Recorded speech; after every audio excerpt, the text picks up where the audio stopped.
and welcome to Life of the Mind. I am your host, Akshay Birla, and I am delighted to have you as my guest today. I started Life of the Mind a couple of years ago, and I did that to create a space for stories about people who are different, who are interesting, who are doing things that we wouldn't normally run into people doing. And the goal in doing that, to share these stories, is to allow us to soften our social bubbles. We've always lived in neighborhoods with people like us, worked with people like us, but increasingly the content that we consume is designed for us to react. And I wanted to create an antidote to that, to share stories that are just different, that we wouldn't have encountered otherwise. I hope you enjoy this show.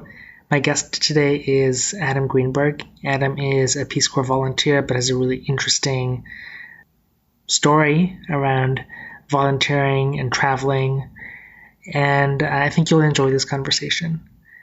As always, if you have feedback, I'd love to hear from you. My email address is akshay@birla.xyz. Thanks. Enjoy. My guest today is Adam. Adam, welcome. Thanks for making time to hang out. This is take 2.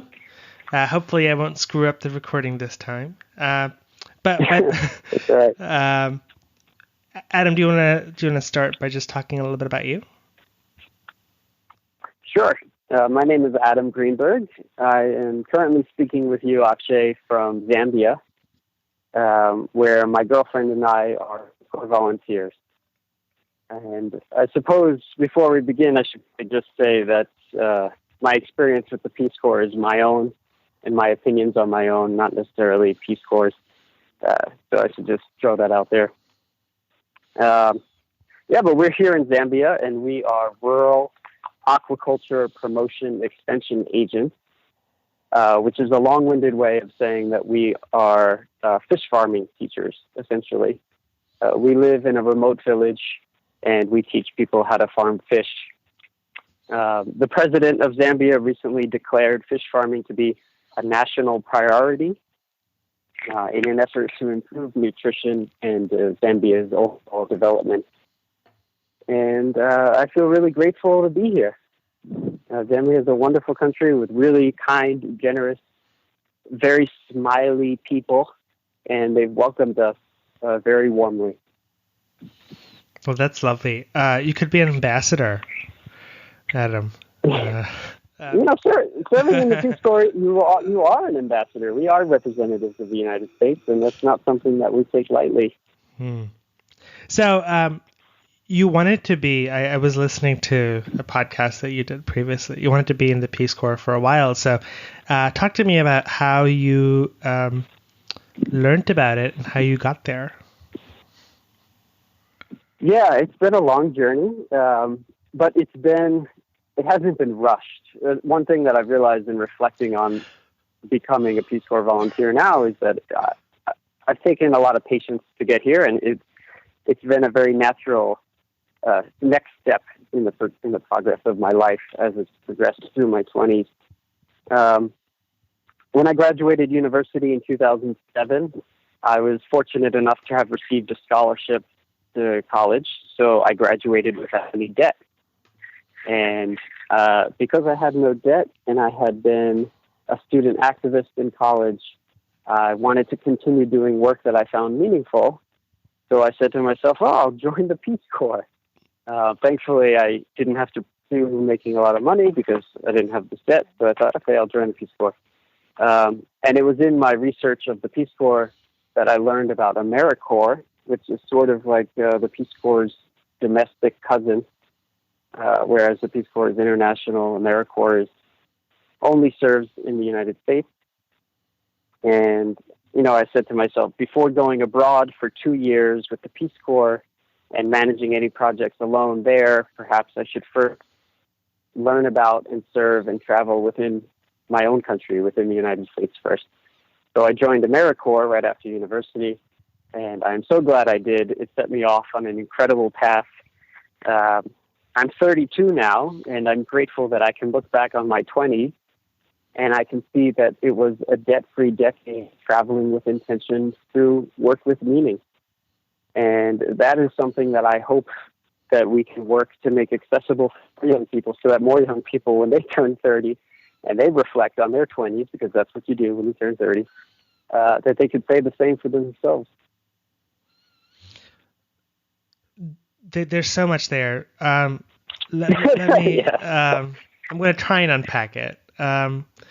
Talk to me about how do you explain AmeriCorps and Peace Corps to people who aren't familiar with it? Because I was familiar with it, but I ran into someone who was in one of those programs before I sort of really tried to get it.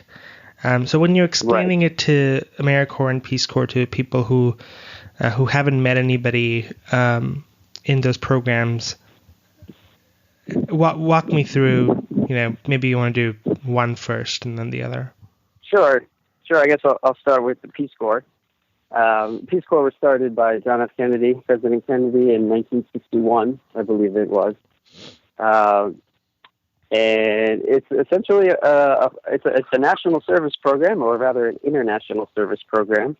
The Peace Corps' mission is essentially to promote world peace and friendship through the fulfillment of three core goals. The first goal is to help people in interested countries meet their need for trained men and women. So essentially, countries where Peace Corps volunteers are placed initiate a request for American volunteers. It's really important to state that, because in sustainable development, it's not that we as Americans are coming in and say, you need this, but the focus is really on empowering the host country. So it begins with their desire to have a volunteer. And the second and third goals are sort of similar to each other. It's about sharing culture. So the second goal of the Peace Corps is that to help promote a better understanding of Americans in the country where Americans serve. And the third goal is to then take what you learned in the host country and share their culture with Americans. So cultural exchange is a huge part of Peace Corps, which is wonderful. And AmeriCorps is also a service organization. It's a national service organization. There's a whole bunch of programs that fall under the umbrella of AmeriCorps, which you might be more familiar with, such as Teach for America and City Year, work in schools. There's AmeriCorps Vista, in which volunteers work in rather poor areas of the United States. And there's also the program that I did called the National Civilian Community Corps, also known as NCCC, which is based off of the Civilian Conservation Corps of the 1930s, as part of FDR's New Deal. And NCCC is based off of that, and that was an incredible year. Essentially, NCCC is it's a cross-country national service road trip, to boil it down to its essence. It's a team-based residential program for young people aged 18 to 24. Usually acts as a gap year program for young people after high school, before college, or even those after college before they get going in their career, as it was for me. And you travel the country with a team of 12 other young people doing 4 different 2-month-long service projects. It's a 1-year commitment. And so some of the projects that I did, we helped rebuild homes with Habitat for Humanity in New Orleans after Hurricane Katrina in 2008.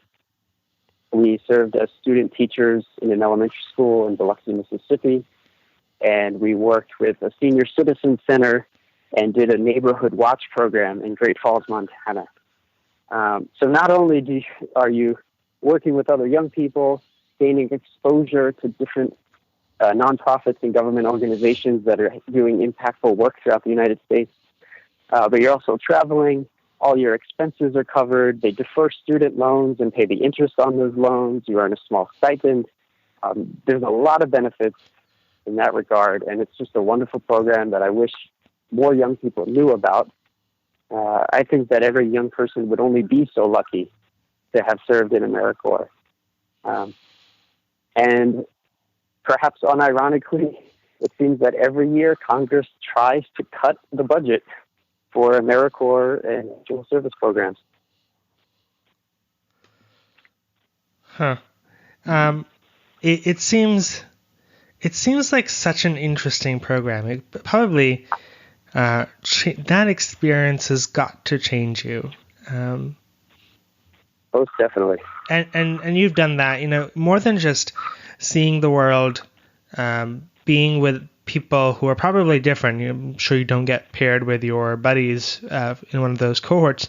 Talk to me about the experience and how that change happens in the people that are traveling around together in service.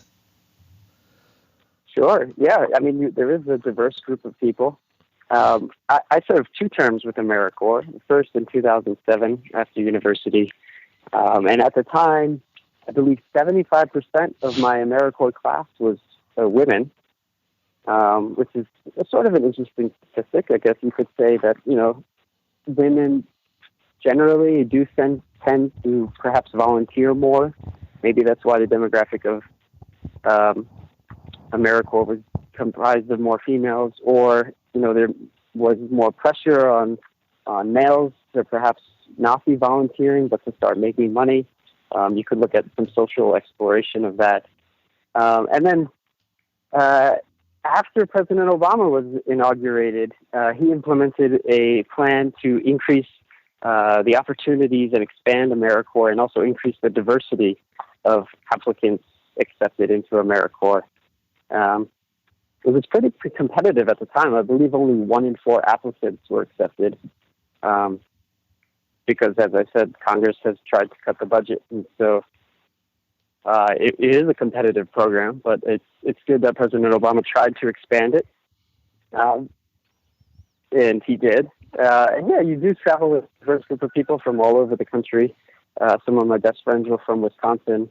I originally grew up in New York myself. We had members from Maine and California, and just people on our team from all over. And yeah, as I said, these people become your best friends. I mean, I've been to some of their weddings, so if that shows how you stay in touch. Yeah, that's fascinating. I want to talk about, when we were talking yesterday, talked about organizing when you were in college. So you're in New York, you end up in Miami for college. You get there and you start to make good trouble. That's what... rabble-rousing. Rabble-rousing. Talk to me about that. Yeah. Well, I didn't set out to become a student activist or to be a rabble-rouser, I guess you could say.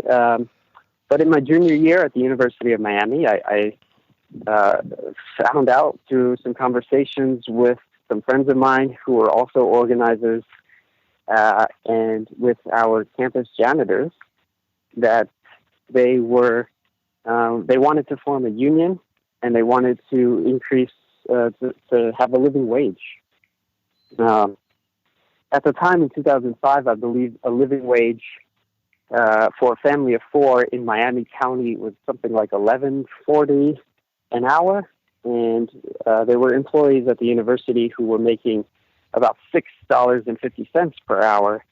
There was even a man, I remember his name was Nelson, and he hadn't received a wage increase in the 10 years that he was at the university, he received only a 10-cent increase in his wage that whole time.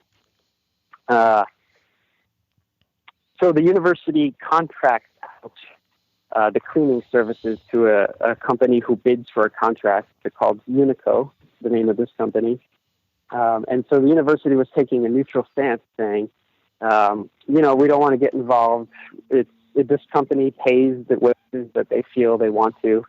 But who pays who signs the contract and deals with the contract? The university does. So the university has a role to play to be a leader in the community and say, no, we're not going to deal with companies that don't treat their employees fairly or justly or allow a livable wage in a county which is extremely expensive. So as students, we felt that we had a bit of leverage to place some well-deserved pressure on the university, because we sometimes forget that as students at universities, we are not only, there to learn, but we're also their customers. We're paying the bill, and usually it's a very hefty bill for many students.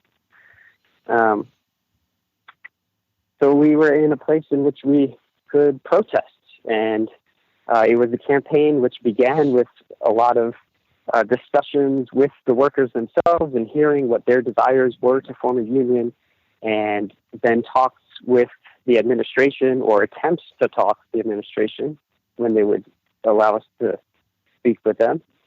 And it always, kept escalating slowly, but then there were marches. Eventually, it came down to a sit-in in which 17 of us student leaders sat down peacefully in the administration building and said we weren't leaving. And these were our requests. This was our demand. And at the time, the university threatened suspension, expulsion, loss of scholarship, and arrest to all of us. And I was most terrified, as you might expect, of being arrested. But in retrospect, I realized that I probably should have been more afraid of losing my scholarship, just based on, what student debt has done for many young people's choices. I'm proud to say that that campaign led to an increase in wages and a union for 450 of Miami's working poor and their families. So it was an extremely impactful time in my life. And that's part of the reason why when I graduated, I said, I want to continue doing meaningful work. I'm grateful that I don't have this debt. So in retrospect, I had set these 3 rules for myself informally, and I didn't articulate it at the time, but I realized afterwards that these goals that I had set for myself was that I was going to continue to do meaningful work, that I was going to not go into debt to do so, because unfortunately, when you seek to do meaningful work, it often doesn't pay very much in the nonprofit sector. And third, I said, well, if I could do those 2 things, then maybe if I could even travel while doing those 2, then that would be awesome. So I thought, well, how could I combine those 3 things? And I thought, I'll join the Peace Corps. And then I discovered AmeriCorps, and I said, I'll do AmeriCorps first. It's just so fascinating. You've been able to take incremental steps, one to the next, and in a way that you make it sound relatively, effortless. How do you? Yeah, there's something to that. How do you? I couldn't. I'd jump at the chance of like, how do I create a book out of that and tell people how to do this? So, or at least maybe that's sort of how I think, right? You've done something once successfully, and then you write a book, and how do you get something fancy, sort of commercial deal out of it? How do you talk to people about? I imagine people talk to you when they're considering options. You've done a couple podcasts before. What's your process of giving advice? What's your process of telling people to, what do you tell students to do? What's that typical conversation like?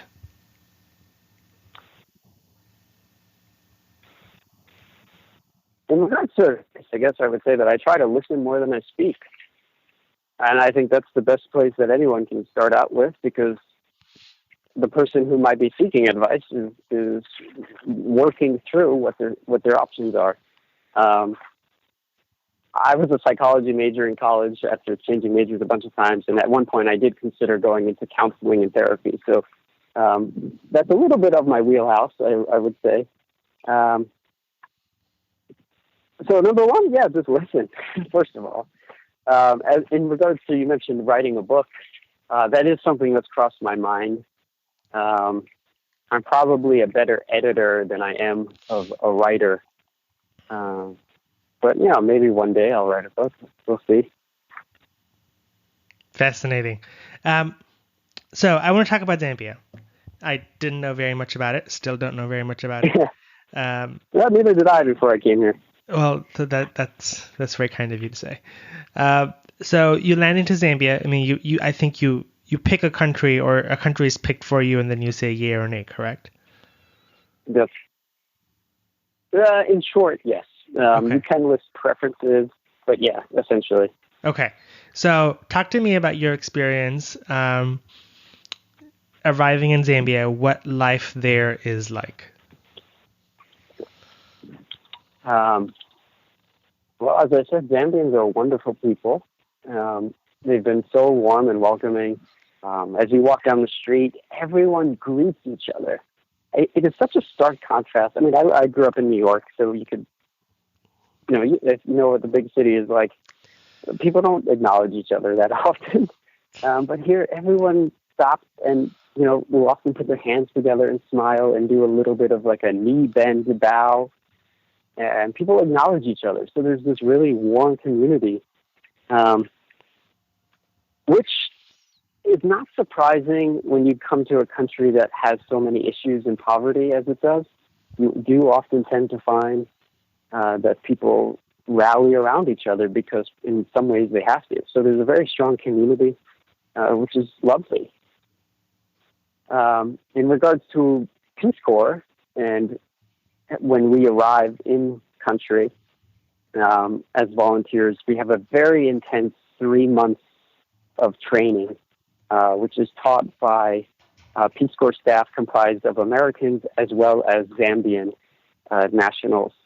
And we learn all about the work that we're being trained to do in regards to fish farming and HIV prevention and malaria outreach, as well as I think we had 4 to 5 hours of local language training every day. So it's a really intense training. Peace Corps staff in Zambia, I feel they've done a wonderful job. And they prepare you pretty well. And what is the local language? There are many tribes in Zambia. And the language that of the tribe where we are placed is called Bemba. There's Bemba, Nyanja, Kaunde, Lunda, all these different languages. They're somewhat related. The official language of Zambia is English, which is convenient to fall back on. Many Peace Corps volunteers do go to countries in which there is no English at all. But if you want to be truly successful in development work, it helps to speak with people in their local language rather than in English. Talk to me about things sort of daily life. What is it like are there public libraries? What are institutions that, people that become a part of people's lives? What about hospitals, schools? Sure. So the bigger cities have some of those things. Lusaka is the capital city, and there are buildings. You won't find tall skyscrapers. Most one-story buildings. In the remote villages where Peace Corps volunteers are placed, there are significantly less resources. There is no library in our village. There's a primary school that has 1 computer and 300 students. The computer is pretty old. Space bar always gets stuck. It's not connected to the internet. In fact, my girlfriend and I, we recently tried to teach a room full of about 30 8th grade students a typing class on this one computer. And if you try to teach 30 students how to type with one computer, it's not easy to do. Hey, you know what? I grew up in India before everyone had a computer. I remember that. I remember that. Yeah. Yeah, but so the exposure that the students are getting to the technology is great. Yeah. But as I said, there are not many resources. The local clinic doesn't have many options, but it's about a 13-kilometer walk away from our village. And when you're sick with malaria, getting there can be pretty hard. There's probably only 2 vehicles in my village of about 2,000 people. So people walk or they ride some pretty old bicycles, 6-gear bicycles. You can't switch. Zambians are super strong. They work hard and they make do with what they have, which isn't much often. But yeah, it's really inspiring to be here and see the community that they've created, even though they might not have much by typical Western standards, perhaps. Right. I was reading, and there's a large, one of the biggest sources of wealth, income for Zambia is the mining industry. Yes. Do you run into people who work in the mines? Be curious to get your take on what that is like. Yeah, Zambia is known for mining copper, and there's a whole region, a whole province called the Copper Belt, where mining happens, and apparently it's very dangerous work. But no, we are in the northern region, and we haven't really run into many people who are involved directly in mining. I'm curious, when you are you are a foreigner coming into Zambia. From friends that have worked in Peace Corps, it seems like the temptation is very high for the people that are part of the host country to say, hey, can you get us money to do this, this, and this? How much, how many requests do you get for help with fundraising versus, agricultural expertise that you are there to help foster and share? What does that look like? Yeah, sure.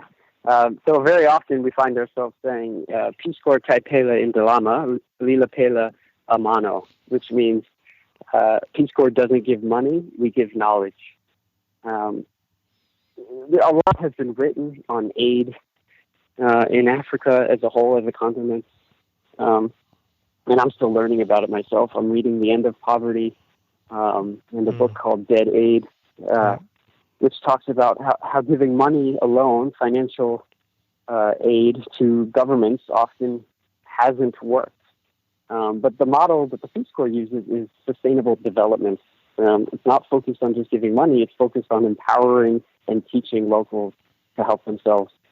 So yes, people do approach us and ask for money, but that's not where our priority is.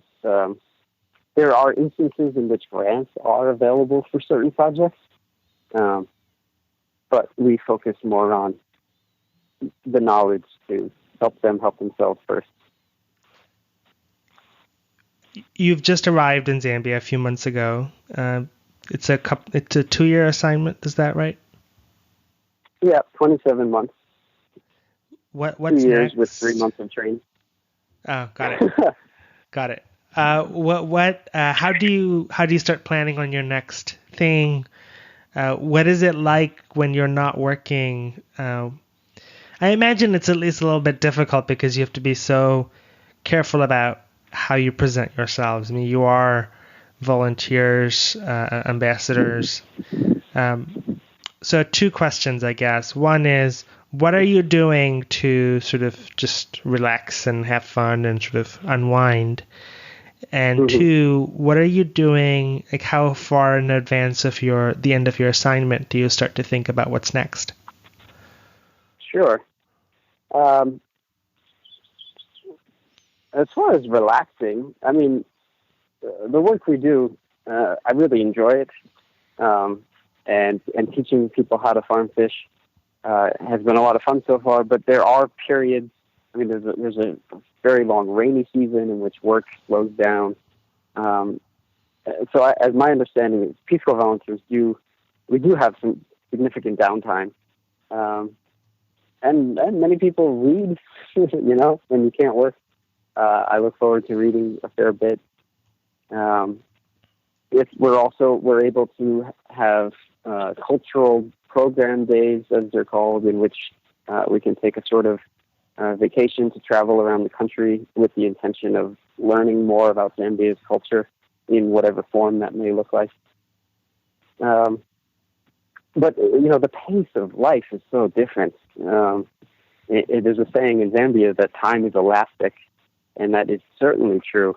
I think one of the biggest adjustments for many Peace Corps volunteers, particularly in Zambia, is that we have to let go of our expectation that we're going to be as productive in a traditional sense from the Western world as we might have been used to, or you know, just as much as we'd want to, because things happen slower here, which is sort of nice. You know, you don't need to be in a rush. Your second question, how about preparing for life after Peace Corps? It's funny for me personally. I mean, I've been traveling. My first term with AmeriCorps was a 10-month stint, about a year. And I spent the first 6 years after university living and traveling all over the United States through my work. I lived in about 19 cities and 15 states in that 6-year period, before the most recent 5 years in which my girlfriend and I lived abroad throughout South Korea and Southeast Asia and Australia. So I spent a lot of my time not knowing where I was going to be living or what I was going to be doing 6 months ahead from now. And I've enjoyed that variety. It's worked for me. So to be in the Peace Corps now with a solid 2-year commitment. That's like super stable. This is probably the most stable I've been in a long time. So I feel like I've got all the time in the world to figure out what's next. But my girlfriend and I are interested in doing more traveling, not surprisingly. So we'll probably do a little bit of that around Southern Africa after Peace Corps. So you mentioned you get a lot more time to read, and also that there are no public libraries in the village that you're at. How do you find books? Is this a stupid question? It could be a stupid question. No. You know, we're lucky that, you know, nowadays we have the Kindle, which probably I would say almost every Peace Corps volunteer has a Kindle. So it's pretty wonderful that we can have that technology, and we've got thousands of books that we can exchange with each other. We also have provincial where volunteers can come in from the districts where they are. Where I actually am right now, I'm at our provincial house. It's about a 3-hour bike ride from my village. And at this house, we have a whole room. All the shelves are filled with so many wonderful books, like a lot of interesting stuff. So yeah, there are plenty of books that float around among volunteers. And also, there are books that, you know, teaching English or children's books that we often will bring to the village and share with the kids that we come across. Do you get to do a lot of sightseeing? I don't know how formal the tourism economy is, but, you know, have you been to Victoria Falls or some of the other cool places that, you know, even someone who isn't familiar with Zambia might know about? Sure. Yeah, Victoria Falls is world famous. And I guess if there were a tourism industry in Zambia, that would be it. In the village setting where Peace Corps volunteers are placed, you don't get a sense there is tourism much. The focus is really more on just development. But that more tourism, like the areas around Victoria Falls, that certainly will probably expand in the future.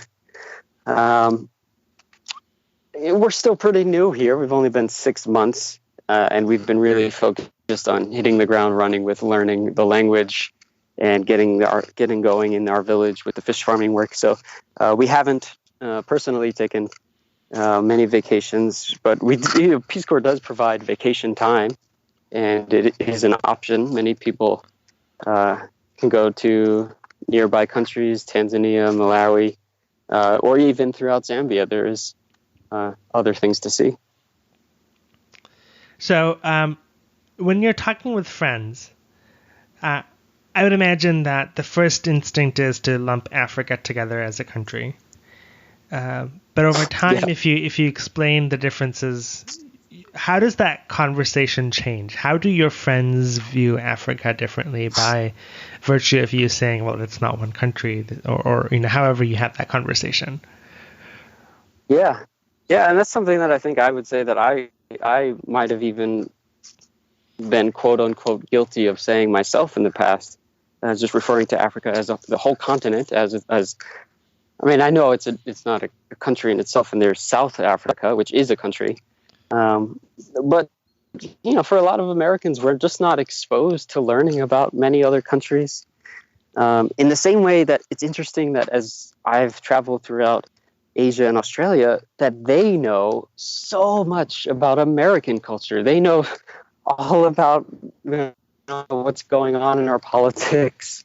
Or our entertainment, and you really realize how much American media touches so much of the world, and how little in the reverse is that in the United States, how little we learn about those other countries. When I accepted coming to Zambia, I'll admit I had to look it up on the map and find out, okay, yeah, that sounds great, sure, but where is it? Yeah. What are some of the questions that you get about America? I'm sure there are questions about the politics in America that pop up once in a while, although maybe not so much in Zambia. Be really curious to hear that. Oh, most definitely. The head teacher at my school is very interested in our politics. He has a small TV and a solar setup that he does watch the news on. Recently, I got a question while we were in the city. Someone had asked, is Trump the president of North America? And I could say, thankfully, no, he's not. But we have a map in our house, and one of the wonderful things that we've enjoyed is that we can sit outside in Saka, as it's called, which is a grass roof, a thatched hut area, usually a cooking area. And we sit there with our fish farmers and show them the big world map. And we talk about the United States, and we talk about where Zambia is in the map, and how big it is compared to other countries, and other things about our travels, and just asking questions about each other's countries and culture. And that's really that's like probably one of the most rewarding aspects of being a Peace Corps volunteer. It's those goals 2 and 3 that I mentioned earlier, which is the cultural exchange component, learning about Zambian culture and then sharing about American culture. Now, do you run into people from other countries that have programs similar to the Peace Corps?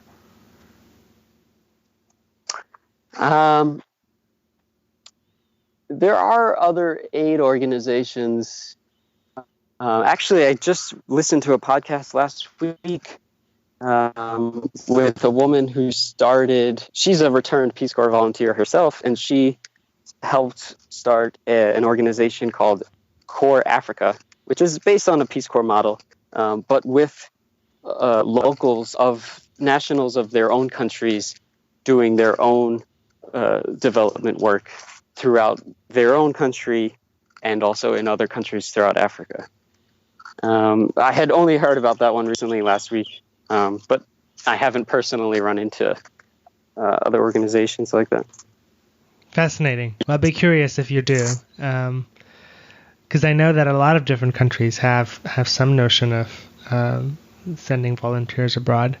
It'd be really interesting to see, and at some point you guys are all sort of, it's like being a diplomat in a foreign country, right? Like all the diplomats hang out together because there's something that you are that is hard to find otherwise. Yeah, I'm sure some other countries have similar programs. Yeah. But yeah, I don't know them personally here in Zambia. How do you stay in touch with America? What is it like for you to consume news, to react, to stay tethered to the degree that you want to be? Yeah. Well, similar to how you and I are speaking right now. I mean, conveniently, technology has come along such a far way that I can have a smartphone. I can get phone service, internet, and a data plan with internet is, it's not 4G. It might be like the old Edge network, which I think preceded 3G. So it's spotty at times, but we can stay in touch in that regard. I mean, it's certainly much different than how the Peace Corps, as I understand it, was back in the 60s, in which you might get, you might post a letter every 4 months, and that was it. But yeah, I can stay up on the news fairly regularly, not every moment of the day, which is kind of nice, actually. Huh? Yeah, yeah. Have you written letters? Do you like what are stamps in Zambia like? Like, this is a really stupid question, but I'm fascinated. Yeah, I haven't written letters since coming here, but I did have a phase a few years ago in which I read. But yeah, I have some stamps actually. I'm trying to remember what they look like because I haven't looked at them recently. Huh. I imagine they might have some animals on them. That's awesome. Which sounds kind of like a stereotype, but I think they do. I remember. So I went to boarding school, and it was before everybody had access to email. So it's like dating myself. I feel old. This is weird. But I remember. I know I'm not, which is why it sounds so funny. I remember writing letters, and I remember the stamps, and I remember collecting stamps. It's really interesting. Mm-hmm. Yeah. Cool. Yeah.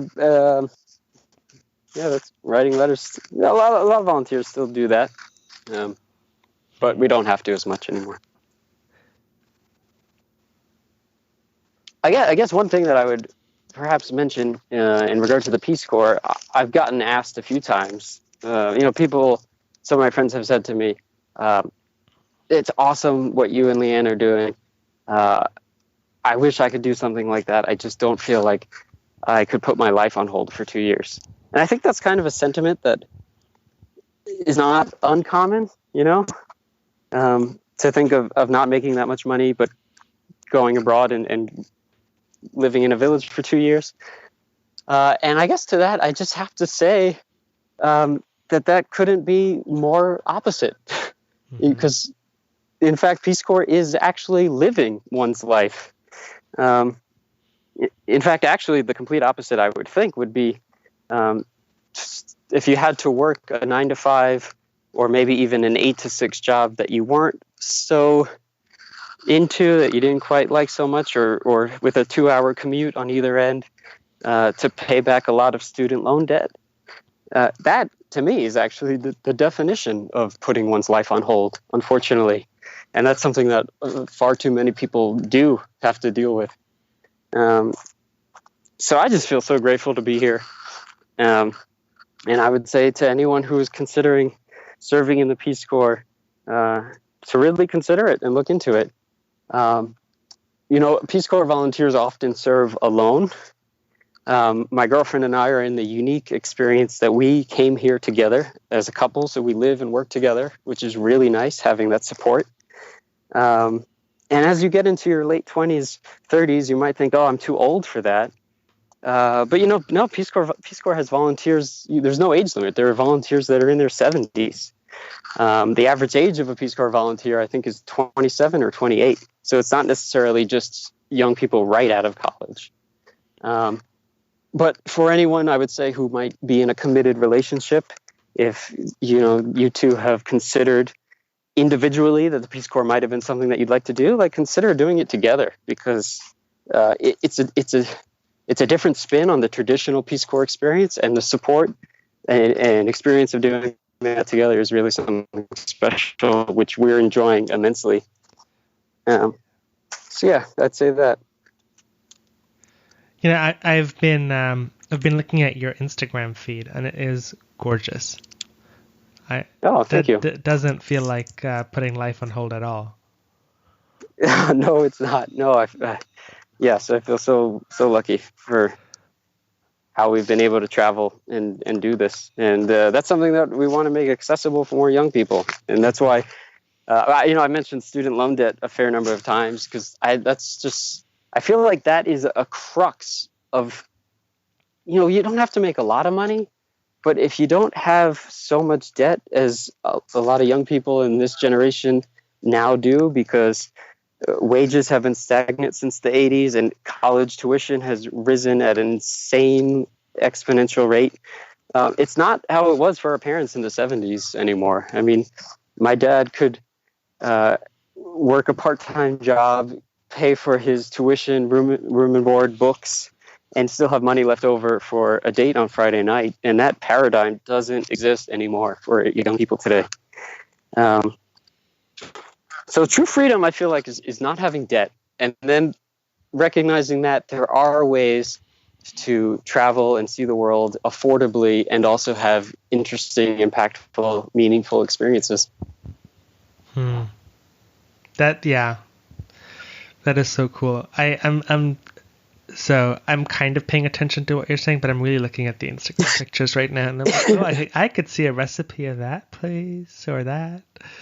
It's wonderful. Oh, thank you. Yeah, I mean, I've started taking photos over the past few years, and it's become more than just a hobby to me. I really enjoy doing it. So yeah, thanks for looking. Yeah. So one thing that it's been so much fun. Thank you for making time for me. One of the benefits of having our call drop a couple of minutes ago is that I can confirm that I didn't lose the recording. Okay, great. But it's all right. It's been fun talking with you, and I'd be happy to chat again and hear more about your story. I know that you often talk about your guests, but I'm curious about you. Yeah, I'd love to. And we've been jamming for a while. I'd love to. The name of the show is Life of the Mind, and really curious to hear what that means for you. Yeah, I like that name. Life of the Mind. Well, I don't know. It sounds like it's an exploration of one's life, almost. Through a reflective lens on the mind, which is somewhat similar to how I feel.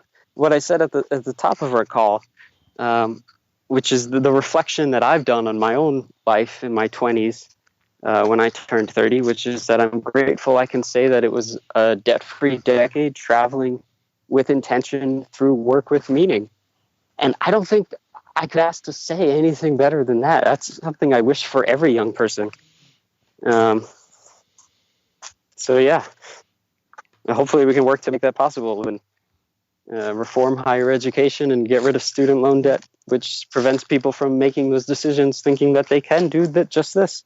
Oh my goodness, that would change the world, wouldn't it? Yeah, I think so. Well, this has been such a treat. Thank you. Thank you for sharing. Yeah, thank you. Thanks for chatting. I hope you enjoyed the show. Thank you for listening. As always, I'd love to hear from you, so please email me at akshay@birla.xyz if you'd like to send some comments to me. If you'd be willing to spend a couple minutes to rate, review this show on Apple Podcasts or Stitcher or wherever you get your podcasts, it will help others find the show as well. So thank you in advance for doing that if you have a couple seconds to do that. Until next time, have fun.